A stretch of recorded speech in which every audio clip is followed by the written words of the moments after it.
Katika miaka mitano inayokuja, Chama cha Mapinduzi tumepanga kuendeleza mambo yafuatayo. La kwanza, amani, usalama na umoja wa nchi yetu. Tunasema hili litakuwa kama mboni ya jicho ya taifa letu, na huu ndio urithi wetu. Huu ndio urithi wetu ambao viongozi wetu walituachia, waliofanya kazi, baba wa taifa Mwalimu Nyerere na wenzake. Na leo nimefurahi, nimemwona hapa Nape Moses Mnauye, nimemwona hapa Kinjeketile Ngoma Lemwiu.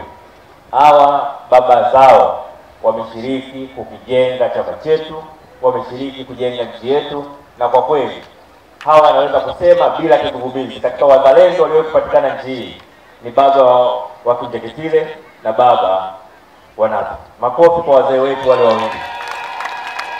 CCM oye! Kwa hiyo tunapoongelea amani ya nchi yetu, tunapoongelea kuendeleza umoja na mshikamano, tukiyafanya hayo ni pamoja na kumwenzi baba wa taifa Mwalimu Nyerere na wazee hawa waliohangaika naye katika kujenga nchi yetu tulionayo. Sawa. Sasa hapo vipi?